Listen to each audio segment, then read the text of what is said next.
India alliance की भारत जोड़ो न्याय यात्रा अपने अंतिम चरण की तरफ बढ़ती दिखाई दे रही है।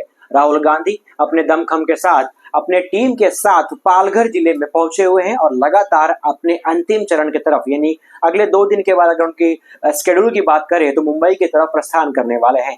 इससे 1 साल पहले इंडिया अलायंस की तरफ से भारत जोड़ो यात्रा निकाली गई थी। अब ये दूसरी बार है कि चुनाव के पहले यानी लोकसभा चुनाव के पहले इंडिया अलायंस की भारत जोड़ो न्याय यात्रा यानी पार्ट 2 का कहीं ना कहीं इंडिया अलायंस की तरफ से ये देखने मिला है।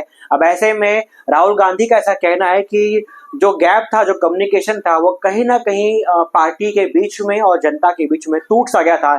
इसलिए भारत जोड़ो न्याय यात्रा पूरी तरीके से पूरे भारत भर में लोगों को जोड़ने के लिए, वोटरों की भावनाओं को समझने के लिए और कहीं ना कहीं लोकसभा चुनाव के पहले ऐसा दावा है इंडिया अलायंस का कि यह यात्रा न्याय यात्रा के तौर पर आगामी चुनाव में कहीं ना कहीं एक सफल पारी के तौर पर देखने मिलेगी। आपको बता दूं मुख्य तौर पर कि इंडिया अलायंस में उद्धव बाला साहब ठाकरे का एक गठ है, एनसीपी शरद पवार गठ है, मार्क्सवादी पक्ष है। ऐसे मार्क्सवादी के 2 पक्ष यहाँ पर देखने मिल जा रहे हैं और साथ ही कांग्रेस का जो बड़ा चेहरा है वो भी इस इंडिया अलायंस में देखने मिल रहा है।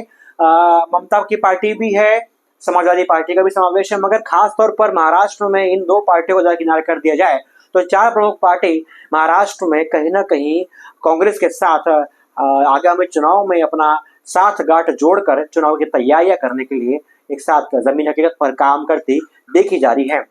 अब लोगों में से चर्चा है कि पालघर जिला एक आदिवासी बहुल इलाका है, तो ऐसे में यहाँ पर भारत जोड़ो न्याय यात्रा की रूपरेखा सफल तौर पर काम कर पाएगी या नहीं, ये एक सवाल है। ऐसे में आज अगर बात करें 14 मार्च के वक्त जब ये वीडियो रिकॉर्ड हो रहा है, तो ऐसे में 14 मार्च को अभी हाल फिलहाल में विक्रमगढ़ के आसपास ये न्याय यात्रा राहुल गांधी की पूरी टीम पहुंची हुई है।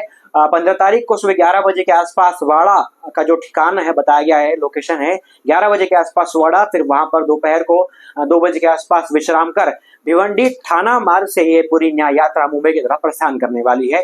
चुनाव को 1 महीने का भी कम समय बाकी है। ऐसे में राहुल गांधी जमीनी स्तर पर लोगों से जुड़ रहे हैं, बात कर रहे हैं, स्टेट वाइज जिले वाइज गांव कस्बों में घूम घूम कर लोगों से संवाद साध रहे हैं, जनसंवाद साधा जा रहा है। और ऐसे में मुख्य तौर पर यही बताया जा रहा है कि केंद्र सरकार का जो क्रूर शासन है, जो कहीं ना कहीं अत्याचार है, उसे तोड़ने के लिए जनसंवाद के तौर पर इस न्याय यात्रा को निकाला गया है। इंडिया अलायंस साफ तौर पर यह आरोप लगा रही है कि जीएसटी, नोटबंदी, राम मंदिर, इन तमाम विषयों पर कहीं ना कहीं और खास तौर पर जो CAA कानून जो लागू किया गया है और किसान बिल जो लाया गया, इन तमाम विषयों पर जो नागरिक है वो कहीं ना कहीं असंतोष बताए जा रहे हैं। तो ऐसे में किस तरीके से ये न्याय यात्रा होती है, किस तरीके से उसकी रूपरेखा होती है और क्या पालघर जिले में ये न्याय यात्रा की जमीनी हकीकत होती है, क्या कुछ तस्वीरें निकलकर सामने आएंगी, तमाम तस्वीरें ग्राउंड रिपोर्ट के माध्यम से हम कल आपको दोबारा दिखाएंगे। किस तरीके से पालघर जिले के लोग इस विषय को देखते हैं, इस न्याय यात्रा के बारे में, इस इंडिया अलायंस की सोच के बारे में हमें कमेंट बॉक्स में लिख के बताइए। इस वीडियो को शेयर करिए और अगर आपको आना है तो कल मिलते हैं वाड़ा में। देखते रहिए न्यूज़फुल। जय हिंद।